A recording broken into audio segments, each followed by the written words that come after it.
स्वर्णोदयदीप्तिम् अखिलभुवनचैतन्यप्रसारम्। నమస్కారం, మన ధర్మం కార్యక్రమానికి స్వాగతం. ఇవాళ మన ధర్మం కార్యక్రమంలో మన ధర్మ సందేహాలను నివృత్తి చేసేందుకు మనతో పాటు ఉన్నారు ప్రముఖ ఆధ్యాత్మికవేత్త ఆచార్య శ్రీ తాడేపల్లి పతంజలి గారు. గురుగారు నమస్కారం. నమస్కారం అమ్మా. గురుగారు, ఈరోజు కల్కి జయంతి. దశావతారాలలో శ్రీ మహావిష్ణువు యొక్క దశావతారాలలో ఈ కల్కి అవతారం యొక్క ప్రత్యేకత ఏమిటో వివరిస్తారా? కల్కి అవతారం సాధారణంగా చాలామంది పొరపడిపోతుంటారు. కల్కి ఆ కింద ఆ కావత్తు పెడితేనేమో విష్ణుమూర్తికి సంబంధించినటువంటి దశావతారం ఈ కల్కి అవతారం. కలి అంటే వీడు కలిపురుషుడు. లోకంలో ఈ కలియుగం అంటుంటాం చూడండి, వాటికి సంబంధించి ఈ లోకాన్ని పరిపాలించేటువంటి వాడు. కలి వేరు, కల్కి వేరు. సరే, ప్రస్తుతం మనం కల్కి అవతారం. ఈరోజు కల్కి మహర్షి కింద లేకపోతే కల్కి సూర్యుడి కింద విష్ణుమూర్తి అవతరించిన రోజు, అవతరించబోయే రోజు. ఇదేంటండి మళ్ళీ అవతరించిన రోజు అంటే ఇది మనం కల్పాలు అని బాగా గుర్తుపెట్టుకోవాలి.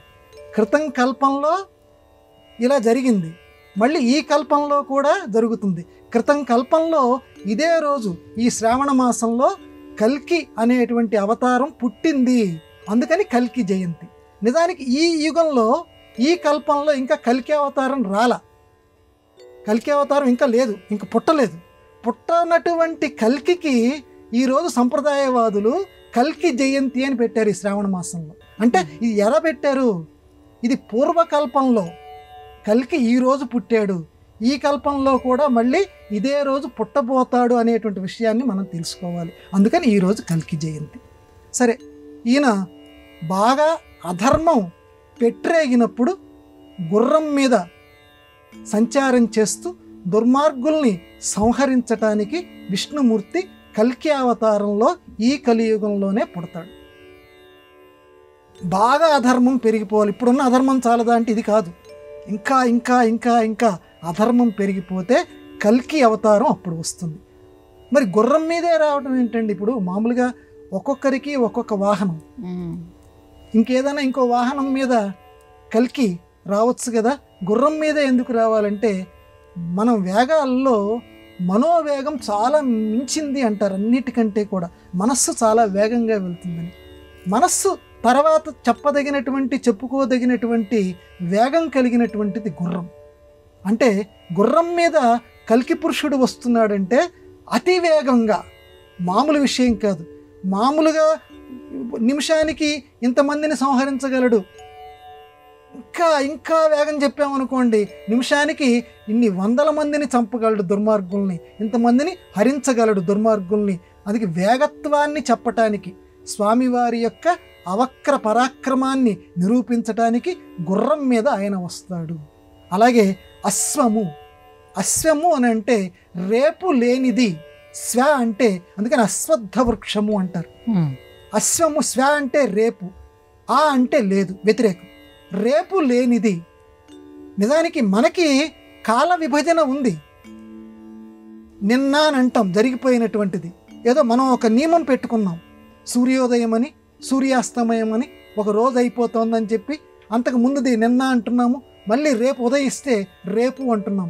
కానీ భగవంతుడికి, స్వామివారికి రేపు అనేది లేదు, నిన్న అనేది లేదు, వర్తమానం అంటూ లేదు. ఆయన కాలపురుషుడు, కాలం మొత్తం ఆయన స్వరూపమే.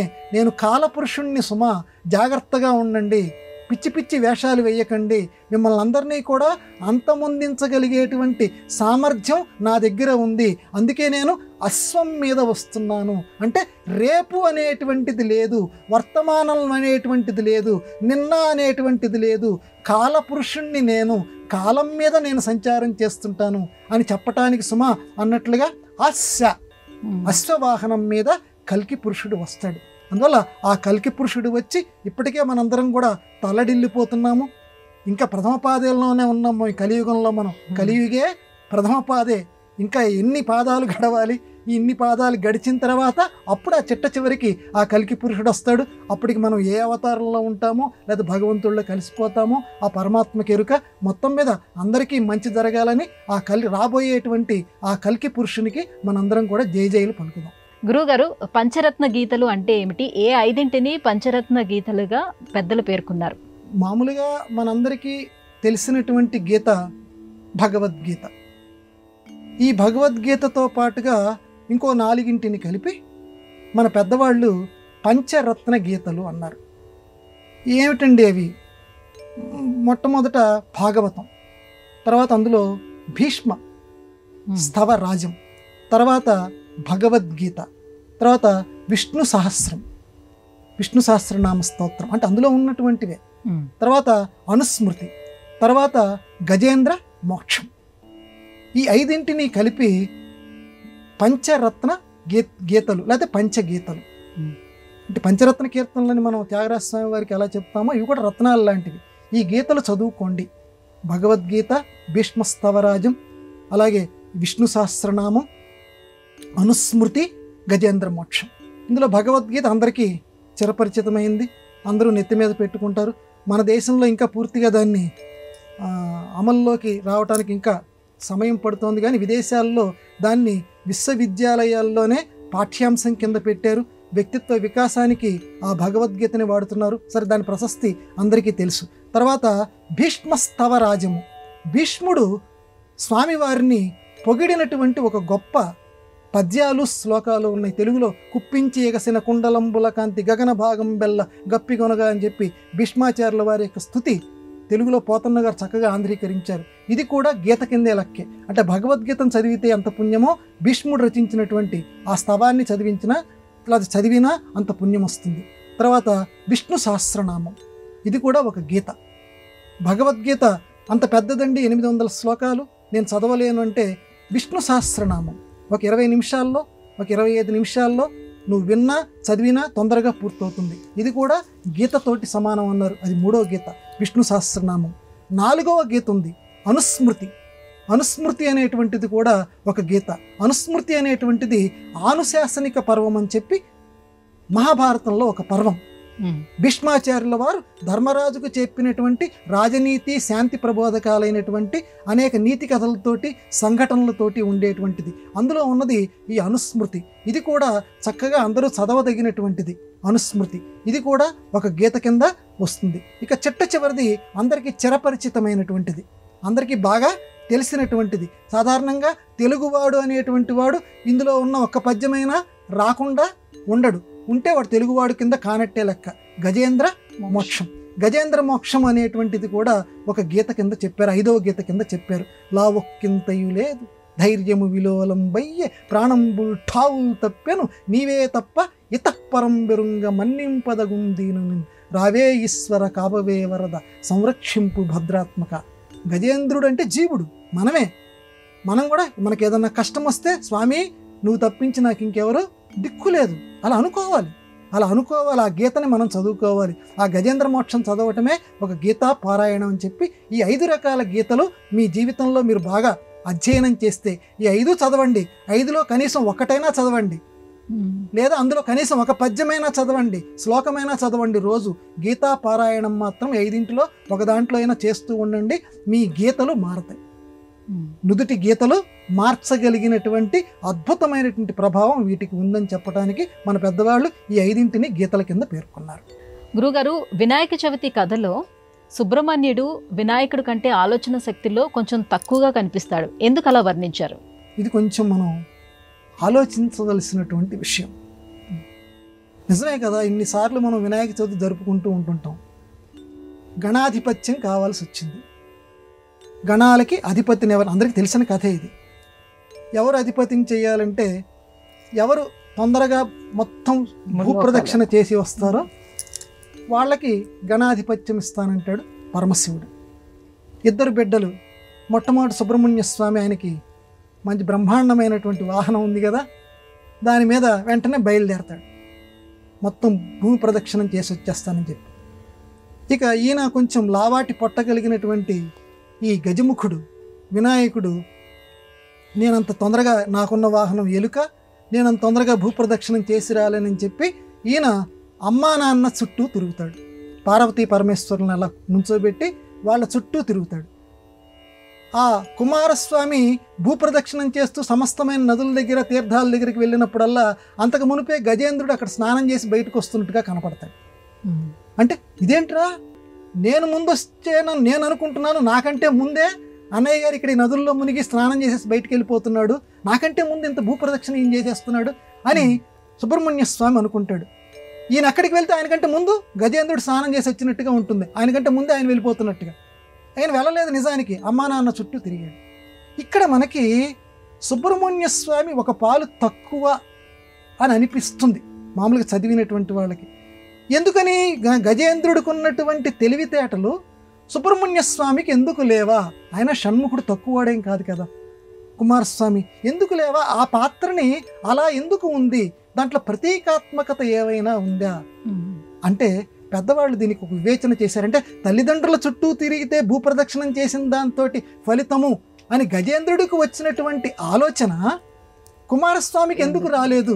ఆయన కూడా దైవాంశ సంభూతుడే కదా, ఆయన కూడా పార్వతీ పరమేశ్వరుల యొక్క బిడ్డే కదా. అంటే ఇక్కడ నాయన దీన్ని ప్రతీకాత్మకంగా తీసుకో, ప్రతిదాన్ని ఇందులో ఎవరెక్కువ ఎవరు తక్కువ ఈ రకమైన ధోరణికి నువ్వు వెళ్ళకు. ఈ కథలన్నీ కూడా ప్రతీకాత్మకాలు, లోపల అంతరార్థాలు ఉంటాయి. ఏముంది స్వామి ఇక్కడ అంతరార్థం అనంటే, జ్ఞానం అనేటువంటిది పర్యటన ద్వారా లభిస్తుంది, చుట్టూ తిరగటం వల్ల లభిస్తుంది, అలాగే ఉన్న చోట ఆలోచిస్తే కూడా లభిస్తుంది. ఈ రెండు వాక్యాలకి నిదర్శనంగా ఈ ఇద్దరిని అక్కడ చిత్రీకరించారు. రెండు జ్ఞానాలే. లోకజ్ఞత, ఇప్పుడు మంచి కావ్యం రాయాలి అని అంటే ప్రతిభ, వ్యుత్పత్తి, కావ్య శాస్త్రాది అవేక్షణాత్ లోకజ్ఞత ఉండాలంటారు. లోకాలు తిరిగి రావాలట. ఇంట్లో కూర్చొని రాస్తానంటే కుదరదన్నాడు. మంచి కావ్యం రచన చేయాలంటే నువ్వు లోకం తిరిగి రావాలి. లోకం తిరిగితే ఏది మంచి, ఏది చెడ్డ, ఏ మనిషి ఎలా మాట్లాడుతున్నాడు, ఎక్కడ ఎటువంటి ఆచార వ్యవహారాలు ఉన్నాయి, ఇవన్నీ కూడా నీకు లోకం చుట్టూతో తిరిగితే, అన్ని ప్రదేశాల్లో నువ్వు సంచారం చేస్తే నీకు లోకజ్ఞత వస్తుంది. అది అవసరమే. ఇంట్లో కూర్చొని ఆలోచన చేయటం అవసరమే. ఏదైతే గ్రహించావో దాన్ని అందంగా రాయటం, ఈ రెండూ కూడా ప్రతి వాళ్ళకి చాలా అవసరము. కాబట్టి జీవులమైన మనకి నేర్పటానికి ఇక్కడ గణాధిపత్యము అనేటువంటి ఒక మిష కల్పించి, జీవులమైన మనకి నాయన చుట్టూతా తిరుగు, మంచి మంచి తీర్థాలు ఏవైతే ఉన్నాయో ఆ తీర్థాల చుట్టూ తిరుగు, లోకం చుట్టూ తిరుగు, లోకజ్ఞత అలవర్చుకో అని చెప్పడానికేమో సుబ్రహ్మణ్య స్వామిని అలా పంపించారు.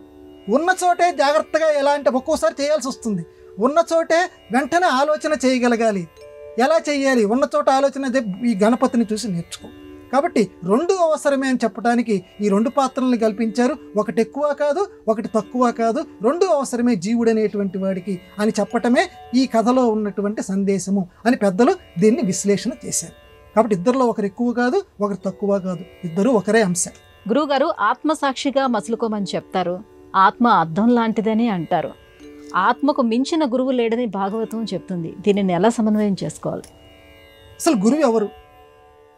ఎందుకంటే సంప్రదాయం తెలిసినటువంటి వాళ్ళకి కొంత సందేహం వస్తూ ఉంటుంది అప్పుడప్పుడు మనకి. శివాయ గురవే నమః.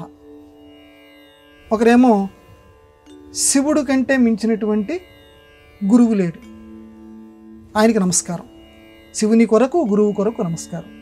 ఇంకొకరు కృష్ణం వందే జగద్గురు, జగద్గురు అయినటువంటి శ్రీకృష్ణుడికి నమస్కారం చేస్తున్నాను.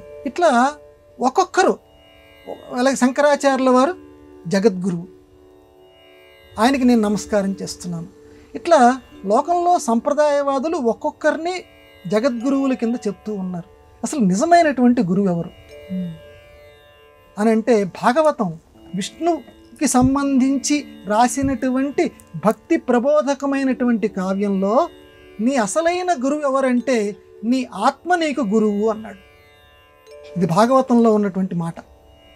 జగద్గురువు, నీ అసలైన గురువు ఎవరంటే నీ ఆత్మ నీకు గురువు అన్నాడు.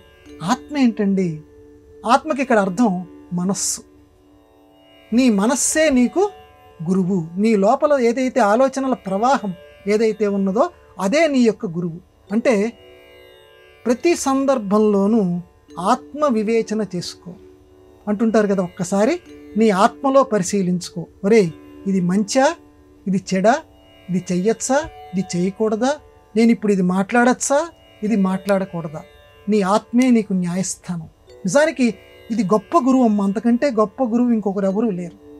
ఎందుకంటే ఆత్మని మించినటువంటి గురువు లేడు. ఎందుకంటే భగవద్గీతలో కూడా ఒక మాట అంటాడు కదా, ఆత్మ ఉద్ధరణ చేసుకోవాలి కానీ ఎవడు వచ్చి నిన్ను ఉద్ధరించడు, ఎవడికి వాడే ఉద్ధరణ చేసుకోవాలి, ఆత్మోద్ధరణ అంటాడు. కాబట్టి నువ్వు జాగ్రత్తగా ఆలోచించుకో మొట్టమొదట. తర్వాత ఎవరైనా పెద్దవాళ్ళని సంప్రదించు, అది వేరే విషయం.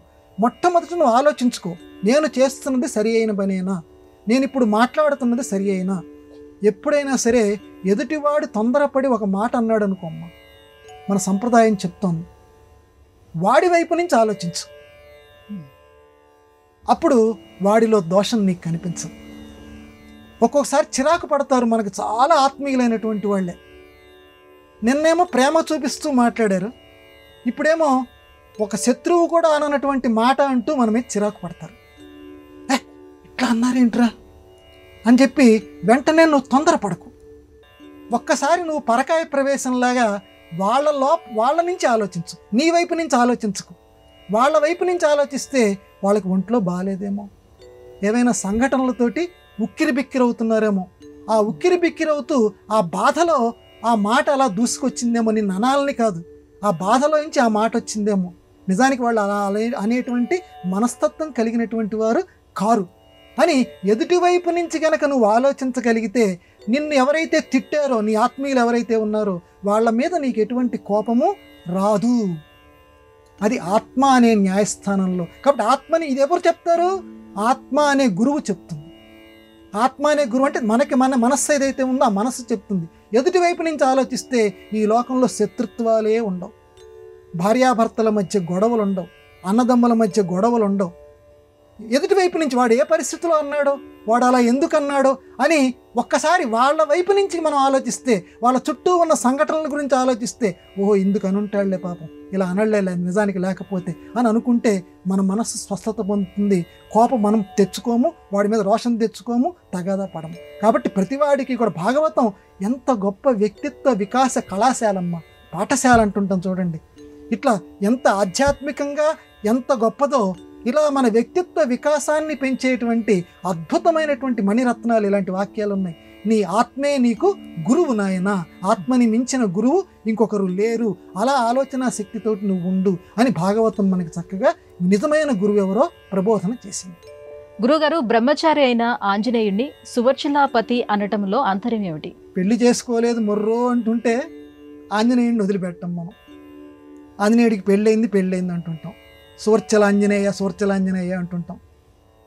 దానికి బ్రహ్మచారి అయిన బ్రహ్మణి చరతి ఇది బ్రహ్మచారి. బ్రహ్మణి అంటే బ్రహ్మమునందు చరించేటువంటి వాడిని బ్రహ్మచారి అంటారు. రామబ్రహ్మం, రాముడు అనేటువంటిది ఆయన రామదాసు వారు అంటారు, భద్రాచల రామదాసు, రామబ్రహ్మములో మనస్సు పెట్టునాయన అంటాడు. రామబ్రహ్మంలో మనసు చరించాలి, ఆనందాన్ని పొందుతూ ఉండాలి. హనుమంతుల వారు నిరంతరము రామబ్రహ్మంలో మనసు పెట్టాడు ఆయన అటువంటి బ్రహ్మచారి. అటువంటి ఆయన్ని పట్టుకొని సువర్చలాపతి అంటారు, సువర్చలాదేవికి భర్త అని అంటారు. ఎందుకన్నారయ్యా? ఆయన నిజంగానే సువర్చలాపతి. ఎట్లా? సూర్యుడి దగ్గర ఆంజనేయుడు విద్యని నేర్చుకున్నాడు, ఇది మనందరికీ తెలిసినటువంటి విషయమే. ఎట్లా నేర్చుకున్నట్ట? గురువుగారు ఒక చోట స్థిరంగా ఉండేటువంటి వ్యక్తి కాడు. ఆయన పాపం ఇటు నుంచి మొదలు పెడితే అలా తిరుగుతూనే ఉంటుంటాడు. ఇప్పుడు గురువుగారు కదలకుండా కుర్చీలో కూర్చొని పాఠం చెబుతూ ఉంటే శిష్యుడు ఎదురకుండా కూర్చొని పాఠం నేర్చుకోవచ్చు. కానీ గురువుగారు ఒక చోట ఉండకుండా తిరుగుతూనే ఉన్నారు. అప్పుడు మనం ఏం చేయాలి? పాఠం నేర్చుకోవాలనుకునేటువంటి శిష్యుడు కూడా గురువు గారితో పాటు తిరగాలి. ఎట్లారా అని ఆలోచించట ఈ బాల ఆంజనేయుడు. చిన్నప్పుడు వాడు ఇంకా ఎట్లా అని ఆలోచించి అంజనానందనం వీరం జానకీ శోకనాశనం ఏమని ఆలోచించాడు తెలుసా? ఇటుపక్క ఒక కాలేసేట, తూర్పు వైపు ఒక కాలేసేట, పడమర వైపు ఒక కాలేసేట.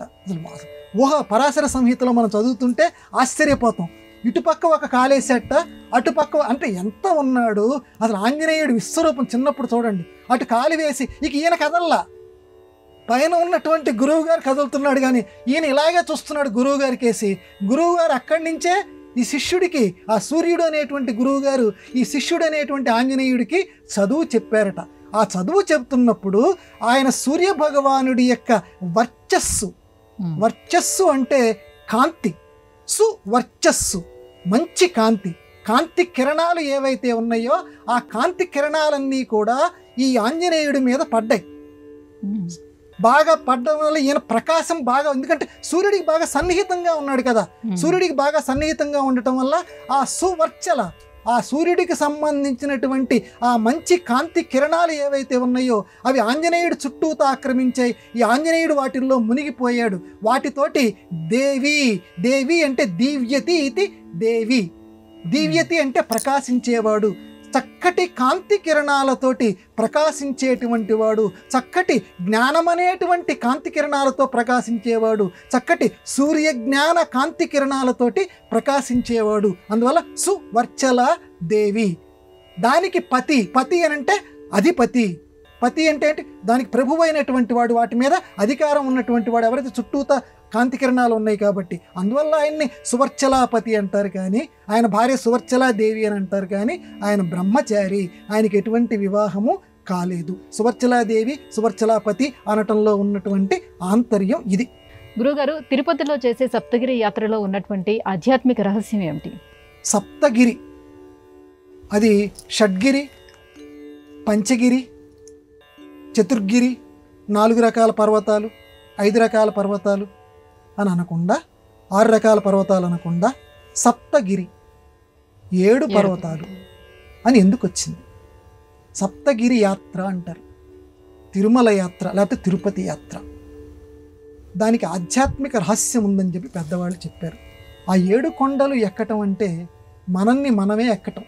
బాగా గమనించుకోండి అన్నారు. మనల్ని మనం ఎక్కటం ఏంటండి? 7 కొండలు అని అంటే మూలాధార చక్రం నుంచి 7 కొండలు మనకు ప్రబోధం చేస్తున్నాయట. మూలాధారం, స్వాధిష్టానం, అనాహతం అని వరుసగా చక్రాలు ఉన్నాయి అంటారు మన శరీరంలో. ఈ చక్రాలన్నింటిలోనూ ఈ విశుద్ధ చక్రం ఇవన్నీ దాటిన తర్వాత చిట్ట చివరిది బొట్టు పెట్టుకునే స్థలంలో ఉండేది ఆజ్ఞా చక్రం. ఈ 6 చక్రాలు దాటిన తర్వాత సహస్రారం 7వ చక్రం. ఈ చక్రాలు అంటే ఈ 6 చక్రాలని యోగి అభ్యాసం చేస్తున్న కొద్దీ ఈ కుండలిని, పాము ఆకారంలో ఉన్నటువంటి ఈ కుండలిని శక్తి, ఎందుకంటే మామూలుగా తలని కింద పెట్టి తోక పైకి ఉంటుందట. మామూలుగా దాన్ని కూడా మన తెలుగువాడు, అందుకే మన తెలుగు సంస్కృతికి, తెలుగు భాషకి జోహారాన్ని నేను పదే పదే చెప్తూ ఉంటాను. ఇది పామురా, ఈ కుండలిని కూడా పాము అని చెప్పటానికి మన తెలుగువాడు ఎంత గొప్పగా దీనికి అనువాదం చేశాడంటే, దీన్ని వెన్నుపూస అంటలవాడు వెన్ను పాము అన్నాడు. వెన్నుపాము, వెన్నుపాము మూలాధారం దగ్గర నుంచి ఇక్కడ ఈ చిట్ట చివరి దాకా కూడా నువ్వు గాలిని ప్రసరింప చేయగలగాలి. ఆ కుండలిని శక్తిని ప్రసరింప చేస్తే చిట్ట చివర నీకు సహస్రార దర్శనం అవుతుంది. ఈ బ్రహ్మరంధ్రాన్ని దాటి వెళ్తే మళ్ళీ జన్మంటూ ఉండదు. దీనిని సప్తగిరి యాత్ర కింద మలిచేశారు మన వాళ్ళు. దానికి సంకేతం ఈ 7 కొండలు ఎక్కటం, అంటే మనల్ని మనం అధిరోహించటం. అంటే 7 కొండలు తిరుపతి ఎక్కుతున్నామనంటే, ఆ 7 కొండలు అధిరోహిస్తున్నామంటే నువ్వు ఎంత యోగ సాధన చేస్తున్నావు, అసలు మూలాధారం నుంచి వాయువుని కొంచెమైనా సరే నువ్వు కదిలిస్తున్నావా, కదిలించి పైకి తీసుకొస్తున్నావా, లేదా మళ్ళీ కుక్క, నక్క, పిల్లి, ఎలుక లాంటి జన్మల్లో పడి గర్భవాస కష్టాలని నువ్వు అనుభవించదలుచుకున్నావా, యోగ సాధన చేస్తున్నావా? నువ్వు యోగ సాధన చేయరా. ఆ జన్మ రహస్యమే ఈ సప్తగిరి యాత్ర. ఆ 7 కొండలు ఈ చక్రాల గురించి చెప్తున్నాయిరా అని మనకి చక్కటి ప్రబోధం చేస్తున్నాయి అని చెప్పి ఆ సప్తగిరిని వర్ణించారు. ఇంకోటి ఏంటంటే ఆ సప్తగిరి కూడా పామేనమ్మ, శేషాచలం అంటారు చూడండి. ఎందుకంటే ఇది ఎంత ప్రబలంగా మన వాళ్ళ యొక్క నిశిత పరిశీలన దృష్టి, దాన్ని శేషాచలము అంటారు. శేషుడు, ఆదిశేషుడు, ఆదిశేషుడు అంటే పామే కదమ్మా. కాబట్టి పాము యొక్క ఆకృతి అది. కాబట్టి ఆ కొండలు మొత్తం, కాబట్టి అది పాము యొక్క ఆకృతి. ఈ కుండలిని శక్తి పాము ఆకృతిలో వెన్నుపాము అంటున్నాం చూడండి. కాబట్టి ఈ లోపల ఉన్నది ఆ బయట ఉన్నది, ఆ బయట ఉన్నదాన్ని చూస్తూ ఈ లోపల ఉన్నదాన్ని అన్వయం చేసుకుంటూ సప్తగిరి యాత్ర చేయి. సహస్రారం తర్వాత దైవ దర్శనంలాగా ఆ 7వ కొండ అక్కడ చక్కగా స్వామివారి దర్శనం అవటంతో నీకు ఒక్కసారి సహస్రారాన్ని తలుచుకో, స్వామి నాకు ఇలాగే ఆ సహస్రారం యొక్క బ్రహ్మరంధ్రం నుంచి నీ యొక్క సాక్షాత్కారం నాకు జరగాలి అని స్వామివారి దగ్గర మనం మొరపెట్టుకోవాలి. జన్మ రాహిత్య స్థితిని మనం కోరుకోవాలి, మోక్ష స్థితిని కోరుకోవాలి. అది సప్తగిరి యాత్రకి ఈ శరీరంలో ఉన్నటువంటి దానికి సమన్వయం. గురుగారు, ఇవాటి మన ధర్మం కార్యక్రమంలో మాకు వచ్చినటువంటి ఈ ధర్మ సందేహాలన్నీ కూడా నివృత్తి చేసినందుకు ధన్యవాదాలండి. నమస్కారం అమ్మా. ఇది ఇవాటి మన ధర్మం కార్యక్రమం. రేపటి మన ధర్మం కార్యక్రమంలో మళ్ళీ కలుసుకుందాం. నమస్కారం. ఈ కార్యక్రమాన్ని తిరిగి చూడాలనుకుంటే www.youtube.com/ETV Life Spiritual లో చూడవచ్చు.